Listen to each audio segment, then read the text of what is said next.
Okay. Tell you what we're going to do tonight. We're going to go back to a lesson that we did, I guess it was probably 8 or 10 years ago. It's going to be out of 1 Kings chapter 21. 1 Kings chapter 21. Can everybody hear me in the back row all right? Can you hear me back there? Yes? Okay, very good.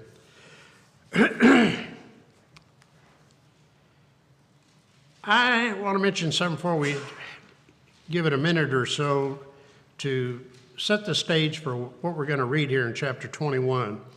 Now, in chapter 20, in studying that chapter out right there, Ahab was doomed now that he allowed Ben-Hadad to live. He had allowed him to live, and that's not what he was supposed to do. God would have had Ahab to kill Ben-Hadad, but what Ahab is, his motive for sparing Ben-Hadad, it reveals a lack of trust in Jehovah to exercise his power against Assyria as he had done in Syria. So let's get on with chapter 21 of 1 Kings. And it came to pass after these things, after what we just talked about, that Naboth the Jezreelite had a vineyard which was in Jezreel, hard by the palace of Ahab, king of Samaria. And Ahab spake unto Naboth, saying, Give me thy vineyard, that I may have it for a garden of herbs, because it is near unto my house, and I will give thee for it a better vineyard than it. Or if it seem good to thee, I will give thee the worth of it in money. So he was trying to get this guy's vineyard, okay, which was, so you understand it, the vineyard was right next door to where Ahab and, good old Queen Jezebel lived. I mean, it was right next door. It was adjacent. It was very convenient for them to own this property, right? But see what Ahab, he didn't do anything with God in mind, right? Everything about this guy was absolutely anti-God. He went against God every opportunity he had. He did not have a good understanding of, well, first of all, he didn't have an understanding of the Mosaic law, because now Naboth is going to refuse this offer. And according to Leviticus chapter 22, verse 23, the land was not to be sold, for it belonged to God Almighty. It did not belong to this man, Naboth. It didn't belong to him. So he couldn't sell it. I mean, he could as far as a man-made type deal is concerned, right? If you eliminate God out of it, yeah, he could have sold it. He would have gone against God's law, but I mean, yeah, he could have done it. Because, we have free reign to do whatever it is we want to do. So anyway, he could not sell it, and it was also the relation of the family to the land, according to Numbers chapter 27. You'd have to study that out. God gave them a perfect plan. I'm going to get sidetracked on this, but I can't help it, right? When God set up the boundaries and everything for these people and gave the tribes and everything, their land and so on, that he had designed for them, it was all set up to where each family, let's say, to make it simple, each family owned a certain property, right? And it was going to be theirs in perpetuity. It was always going to belong to that family, right? Now, if you went into debt where you could not pay your bills or whatever, you could actually take out a loan, and the guy that you would take out the loan to would actually own, not in perpetuity, but he would own the land. But even if it took you, let's say 50 years for that family to pay him back, at the end of 50 years, which was what they call the Grand Jubilee, I want to say, you had to return that land. It went back to the original owner. That was God's law, right? So, see, Ahab did not understand, or he didn't care, probably didn't care, They didn't understand, I guess, together. So anyway, Naboth said to Ahab, the Lord forbid me that I should give the inheritance of my fathers unto thee. And Ahab came into his house heavy and displeased because of the word which Naboth the Jezreelite had spoken to him, for he had said, I will not give thee the inheritance of my fathers. And he laid him down upon his bed and turned away his face and would eat no bread.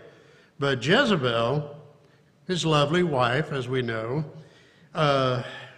Anyway, Jezebel's wife came to him and said unto him, Why is thy spirit so sad that thou eatest no bread? And he said unto her, Because I spake unto Naboth the Jezreelite, and said unto him, Give me the vineyard for money, or else, if it please thee, I will give thee another vineyard for it. And he answered, I will not give thee my vineyard. And Jezebel his wife said unto him, Dost thou now govern the kingdom of Israel? Arise and eat bread, and let thine heart be merry. I will give thee the vineyard of Naboth the Jezreelite. So she wrote letters in Ahab's name, and sealed them with his seal, and sent the letters unto the elders and the nobles that were in the city dwelling with Naboth. And she wrote in the letter, saying, Proclaim a fast, and set Naboth on high among the people. And set 2 men, sons of Belial. Belial is associated with the devil, so we understand that. These were devilish characters, right? So anyway, going on. And set 2 men, sons of Belial, before him to bear witness against him, saying, Thou didst blaspheme God and the king, and then carry him out and stone him that he may die. I'm going to stop here for a moment. Remember, we talk about this for you guys who are in the class on Sunday. We talk about this every Sunday. This right here is a picture of what's happening in America of today. It's the same thing, and I'm telling you, if what's happening now with our former president is allowed to go on, right, it will get to the point somewhere down the line you can't even own your own land because they're going to take it away from you. I'm telling you, you know. So we're in precarious times here. So anyway, going on. And set 2 men, sons of Belial, before him to bear witness against him, saying, Thou didst blaspheme God and the king, and then carry him out and stone him that he may die. Do you notice a few sins there, a few things that they did wrong there, going against God's law? Everything they did there was wicked. In verse 11, And the men of the city, even the elders and the nobles who were the inhabitants in his city, did as Jezebel had sent unto them, and as it was written in the letters which she had sent unto them. They proclaimed a fast and set Naboth on high among the people. Right. Boy, I'm talking about, you talk about just the wickedness here. Just if they could imagine this type of stuff, you know. They proclaimed a fast and set Naboth on high among the people. Verse 13, There came in 2 men, children of Belial, and sat before him, and the men of Belial witnessed against him, even against Naboth, in the presence of the people, saying, Naboth did blaspheme God and the king, and they carried him forth out of the city and stoned him with stones, that he died. I mean, there's a host of sins involved here. I mean, it's egregious what happened to this man. I'm telling you, I put it on the same level as what David sending in, what is the name, Uriah into battle to die, putting him right on the front lines and having the rest of the guys back up, or he would surely be smote, you know. I mean, to me, it's the same thing. It's murder. And it's lies, and it's deceit, and it's theft, and it's just everything. And so, verse 14, Then they sent to Jezebel, saying, Naboth is stoned and is dead. And it came to pass, when Jezebel heard that Naboth was stoned and was dead, that Jezebel said to Ahab, Arise, take possession of the vineyard of Naboth the Jezreelite, which he refused to give thee for money, for Naboth is not alive, but dead. So, I want to take a moment here. Either the property of slain criminals was forfeited to the crown. Now, he really wasn't a criminal, but they had proclaimed him to be one. So it was either forfeited to the crown because he was a slain criminal, or this is an illegal confiscation of property by the king, right? So, one or the other, probably both. So, and the word of the Lord came to Elijah the Tishbite, saying, Arise, go down to meet Ahab, king of Israel, which is in Samaria. Behold, he is in the vineyard of Naboth, whither he is gone down to possess it. And thou shalt speak unto him, saying, Thus saith the Lord, Hast thou killed and also taken possession? And thou shalt speak unto him, saying, Thus saith the Lord, In the place where dogs licked the blood of Naboth, shall dogs lick the blood, even thine. You know what he's saying there, right? He's saying that your blood is going to be lapped up by dogs, okay? Remember that. Verse 20, and Ahab said to Elijah, hast thou found me, O mine enemy? He's talking to the king, this ungodly king is talking to this godly prophet. Hast thou found me, O mine enemy? And he answered, I have found thee, because thou hast sold thyself to work evil in the sight of the Lord. You see, he didn't say, because thou is working evil. He said that thou hast sold thyself. In other words, he was in 110% in with the devil, is what I'm saying, in effect.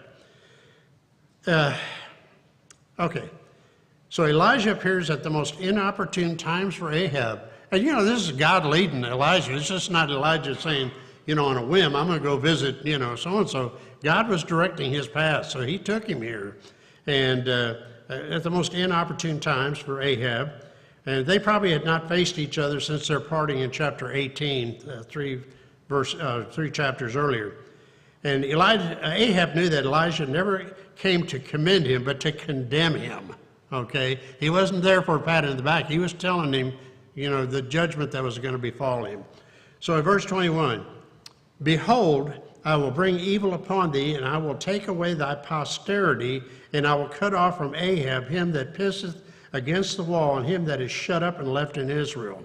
So, it says, I will take away thy posterity. You know what that's speaking of here? That is speaking of his children. None of his offspring is ever going to will never be on the throne. That's what it means right there. To take away thy posterity. And incidentally, Ahab was the third northern, this is in the northern kingdom, what's going on here, okay? We're talking about Israel, the northern kingdom. So Ahab was the third northern kingdom to hear the curse of annihilation placed on the male offspring of his family, the third one of them. And so anyway, the other one was Jeroboam. If anybody deserved that type of thing, you know, what just transpired there, it would have been Jeroboam. Jeroboam was the one that set in place all the evil stuff that in their inception, which was against God's law to begin with, breaking away from Judah and separating themselves, the 10 northern tribes, that was highly against what God's will was.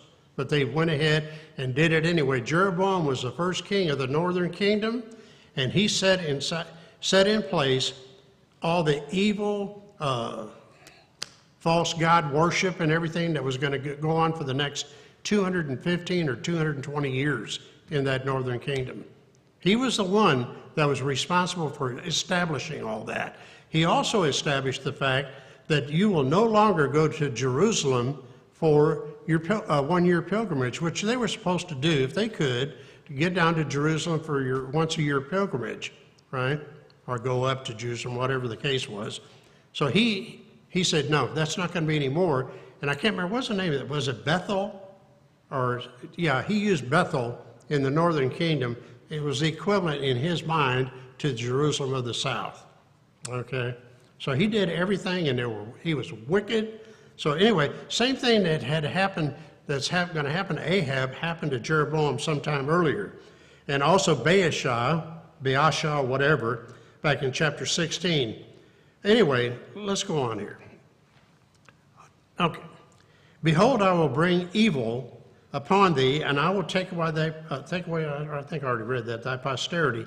Verse 22, and will make thine house like the house of Jeroboam the son of Nebat, and like the house of Baasha the son of Ahijah, for the provocation where thou hast provoked me to anger and made Israel to sin. A lot of stuff going on here. We know, we talked earlier that he had, it was not only just working evil, but he had sold himself to evil, basically. Nothing was, you know, out of his limits as far as how evil he could get. There's not going to be any dynasty to follow Ahab. And you know, this in verse 22, pardon me, It says, for the provocation wherewith thou hast provoked me to anger and made Israel to sin. To me, this is, I don't know. How about Galatians chapter 6, verse 7, which says, be not deceived, God is not mocked, for whatsoever a man soweth, that shall he also reap. And that goes for us too. You know, even the little things that we think we're going to get by with, not so much. We're not going to get by with anything. Somewhere down the line, we get to answer for every bit of it. So anyway, going on. And this, incidentally, is an immutable law of God. It cannot be changed, and it will not be changed, period. So going on here, let me just say, does anybody have anything you want to add? Anybody? Yes, sir. You mentioned earlier about be careful the government's come in and take your stuff. Yeah. We laugh at that and think, oh, that's just a joke. Yeah. I read this today from the Insider paper. Government should seize private lands for wind and solar farms, J.P. Morgan CEO says. Yeah. So it's a real thing. Oh, yeah. It's a real thing. What he's talking about. Yeah, absolutely. I mean, hey, and this is, I think Reagan signed this into law, if you can believe this. We talk about how good of a president Mr. Reagan was, and I think he was. I think he was great. He saved us from the abyss some 40 years ago, or whatever it was, right? But, you know, he signed something into law that I can never forgive him for. I say that, I don't mean that literally, but he signed into where the government, if I'm not mistaken it was him, that they could, with the push of a button, they can close us out of our accounts. We can't get to the money. The federal government has had that power for over 40 years. I want you to think about that. And along with everything else, like what's going on with Mr. Trump, you know, I mean, all the illegalities involved in all that, you know, I mean, it's pathetic where we are as far as the country goes, you know. So anyway, thank you for the comment, sir. Verse 25, but there was none like unto Ahab. You know, we talk about Jezebel. She was I want to say the brains behind the throne, right? I think she was. I think she was the one I think Ahab was a puppet. I really do. I mean, he was the king. And even in our verses we just read here, she said, aren't you the king? You know, in other words, you can do any ungodly thing you want. She didn't word it that way, but that's what she meant, right? So she was the one that was pulling all the strings, and he was just, you know, along for the ride, so to speak. So anyway, going on here, and that reminds me of somebody else that we've had in the White House, and that's Mr. and Mrs. Clinton. I've often called her Jezebel, and she pretty well, hey, you know, you can laugh about it if you want, and I think you can bear this out here and several others in here. The Clintons are responsible, and I think it's all her, for at least 60 murders, and most of these people were their best friends. Their best friends. How many? Okay. Well, who's keeping track, right? So it's pathetic, really. So anyway, and he did, verse 26, and he did very abominably in following idols according to all things as did the Amorites, whom the Lord cast out before the children of Israel.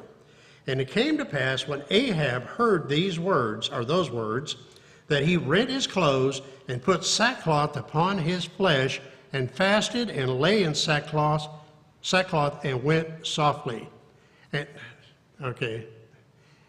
the word of the Lord came to Elijah the Tishbite, saying, seest thou how Ahab humbled himself before me? Because he humbleth himself before me, I will not bring the evil in his days, but in his son. Exactly what this guy right here had done. He humbled himself. I don't know exactly what that all entailed, but it shows the mercy of God Almighty, because he didn't have to give him this, you know, minor salvation or whatever you want to call it. I don't even know really what to call it. He didn't have to, God did not have to do that. But this man humbled himself in the face of God Almighty. And so, as it says here, I will not bring the evil in his days, but in his son's days will I bring the evil upon his house. Does that mean he was saved? I don't know. Jace, what do you think, brother? Any idea? Any ideas on that? I don't know I don't either. You know, he was still a ruler of Israel. Yeah, I wouldn't say he was saved, man. yeah, I don't know that, yeah, but by what the story shows, it seems like he sure wasn't. yeah. Well, God gave, the word I was looking for is a reprieve. God gave him a reprieve.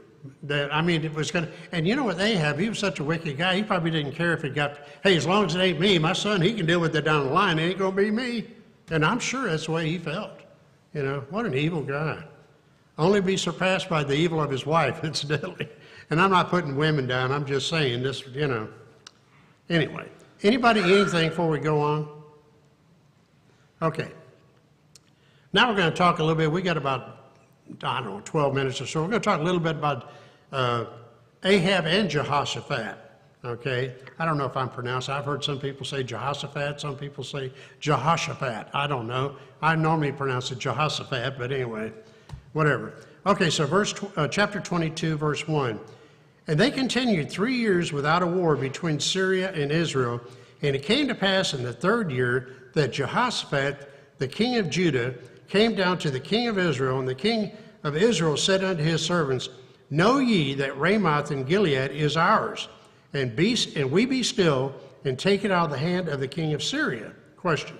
And he said unto Jehoshaphat, Wilt thou go with me to battle to Ramoth Gilead? And Jehoshaphat said to the king of Israel, he's saying this to an ungodly, hey, I want to tell you something, Jehoshaphat, he was a godly man.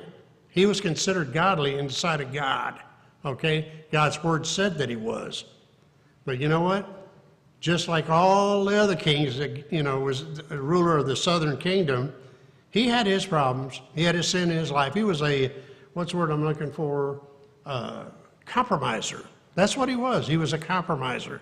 He would compromise the good with the evil and so on. We're just going to try to make this, you know, a better deal for everybody type mentality or whatever. So anyway, whatever works for everybody, we're going to kind of do it that way, I guess. So anyway, so he agreed. Basically, he says here, where's it at here? And I am as thou art, my people as thy people, and my horses as thy horses. He was not supposed to align himself with this evil king of the northern kingdom. This should never have happened. This was not in God's will. But Jehoshaphat did it. That's what I mean. He was a compromiser. So, and Jehoshaphat said unto the king of Israel, Inquire, I pray thee, at the word of the Lord today. Then the king of Israel gathered the prophets together, about 400 of the men, and said unto them, Shall I go against Ramoth Gilead to battle, or shall I forbear? And they said, Go up, for the Lord shall deliver it into the hand of the king. Now, who are these 400? We know the number 400 was associated with Jezebel had 400 of these guys. And a lot of people think that might be the 400s being spoken of here. So anyway, and I'm assuming that's very possibly is right. And they tell him, says, Go up, or the Lord shall deliver it into the hand of the king. Right? God wasn't behind this. Let's go on here. And Jehoshaphat said, Is there not here a prophet of the Lord besides that we might inquire of him? And the king of Israel said unto Jehoshaphat, There is yet one man. See, Jehoshaphat did not trust these 400. Okay, I want to point that out. Okay, so there is yet, and this is Ahab saying, There is yet one man, Micaiah, the son of Imlah, by whom we may inquire of the Lord, but I hate him, for he doth prophesy concerning me, but evil. And Jehoshaphat said, Let not the king say so. And then the king of Israel called on an officer and said, Hasten hither Micaiah, the son of Imlah. And the king of Israel and Jehoshaphat, the king of Judah, sat each on his throne, having put on their robes in a void place in the entrance of the gate of Samaria, and all the prophets prophesied before them. Right? I guess this is still the 400, right? And Zedekiah, the son of Chenaanah, made him horns of iron, and he said, Thus saith the Lord, With these shalt thou push the Syrians until they have consumed them. Thou have consumed them. And all the prophets prophesied it so, and saying, Go up to Ramoth Gilead and prosper, for the Lord shall deliver it into the king's hand. And the messenger that was going to call Micaiah spake unto him, saying, Behold, now the words of the prophets declare good unto the king with one mouth. Let thy word, I pray thee, be the word of one of them, and speak that which is good. And Micaiah said, As the Lord liveth, what the Lord saith unto me, that will I speak. Okay, keep that in mind. So he came to the king, and the king said unto him, Micaiah, shall we go against Ramoth Gilead to battle, or shall we forbear? And he answered him, Go and prosper, for the Lord shall deliver it into the hand of the king. Right? So anyway, okay. And the king said unto him, How many times shall I adjure thee that thou may tell me nothing that which is true in the name of the Lord? Right? In other words, Ahab didn't believe him, right? He was kind of like, I don't know what's the word I'm looking for right here. I want to say kidding. He was only kidding because he did not mean for them to go. He said, he answered, this is what the prophet said, and he answered him, Go and prosper, for the Lord shall deliver it into the hand of the king. That's not what he meant. That's what he said, but he didn't really mean it. Okay? He was just messing with the king here. The king said, I know you're kidding because you have never been on the side of the, of the false prophets. You've never been on their side, and all of a sudden you're on their side now? That tells you these 400 were false prophets. Okay. So anyway, and he said, I saw all Israel scattered upon the hills as sheep that have not a shepherd. And the Lord said, These have no master. Let them return every man to his house in peace. And the king of Israel said unto Jehoshaphat, now I'm pronouncing it the way I never have before. It's weird.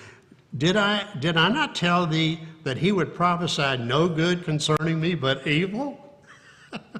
That to me, this is, I don't know, it's comedic drama at its best, these few verses here to me. I don't know. And he said, Hear thou therefore the word of the Lord. I saw the Lord sitting on his throne, and all the host of heaven standing by him on his right hand and on his left. And the Lord said, Who shall persuade Ahab that he may go up and fall at Ramoth Gilead? And one said on this matter, and another said on that manner. And there came forth a spirit and stood before the Lord and said, I will persuade him. And the Lord said unto him, Wherewith? And he said, I will go forth, and I will be a lying spirit. Now get this, and I will be a lying spirit in the mouth of all his prophets. And he said, Thou shalt persuade him and prevail also. Go forth and do so. Now therefore, behold, the Lord hath put a lying spirit in the mouth in all these prophets, and the Lord hath spoken evil concerning thee. I'm going to pause here for a minute. You don't think there's a lying spirit going on in America today? All you got to do is listen to half of the Congress. They're lying, and they're doing it every day. One lie after another. So anyway, now therefore, behold, the Lord hath put a lying spirit in the mouth of all these prophets, and the Lord hath spoken evil concerning thee. It's a nice way of saying they're all a pack of liars, right? But Zedekiah in verse 24, but Zedekiah the son of Chenaanah went near and smote Micaiah on the cheek and said, Which way went the Spirit of the Lord for me to speak unto thee? And Micaiah said, Behold, thou shalt see in that day when thou shalt go into an inner chamber to hide thyself. And the king of Israel said, Take Micaiah and carry him back unto Amon, the governor of the city, and Joash, the king's son. And say, Thus saith the king, Put this fellow in the prison and feed him with bread of affliction and with water of affliction until I come in peace. And Micaiah said, If thou return at all in peace, the Lord hath not spoken by me. And he said, Hearken, O people, every one of you. So the king of Israel, that's Ahab, and Jehoshaphat, the king of Judah, went up to Ramoth Gilead. Running out of time here. And the king of Israel said unto Jehoshaphat, I will disguise myself and enter into the battle. This just shows you what kind of a guy Ahab was, right? He says, I will disguise myself and enter into the battle, but put thou on thy robes. And the king of Israel disguised himself and went into the battle. You understand what he did there? okay, you and me are buddies, right? But I want you to wear the kingly garments and everything like that. So in other words, he didn't say it so that when this comes right here, it'll get you and not me. Because see, you're going to be the king at the battle. That's the kind of guy Ahab was right there. So they go into battle, and he was Ahab, the king of Israel, had disguised himself. But the king of Syria commanded his 32 captains that had rule over the chariots, saying, fight neither with small nor great, save only with the king of Israel.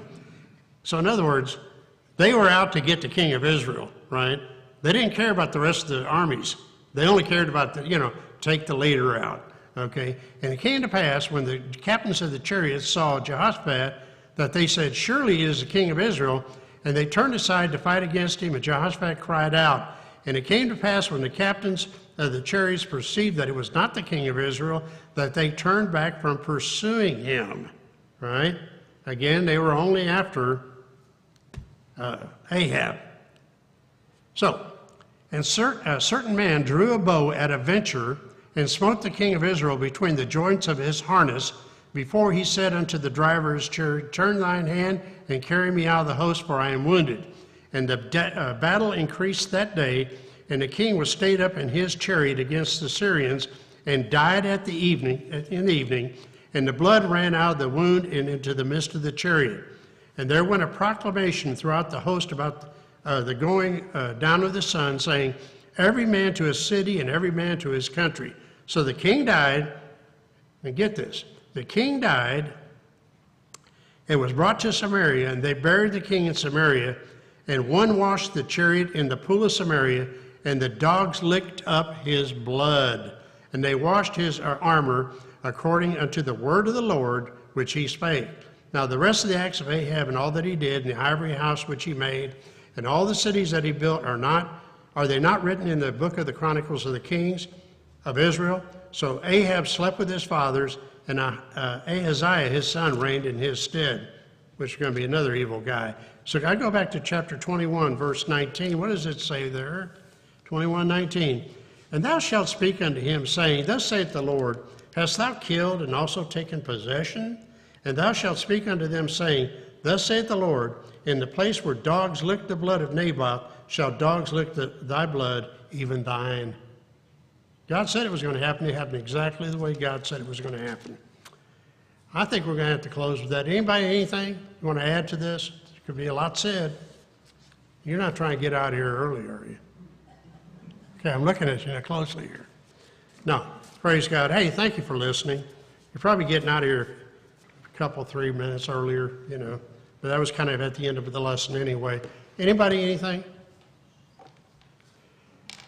Well, please pray for services on Sunday, and if you can't, bring a friend or a relative or something like that. It's the Lord's, it's Resurrection Sunday, this coming Sunday, and pray for the services, pray for visitors, and pray for Brother Ed and all of our sick, his wife, his mom, and again, all the rest of our sick, the names that were mentioned tonight, please.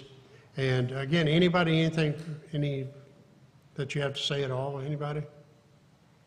Chase, would you close us out, please? Thanks for listening, by the way.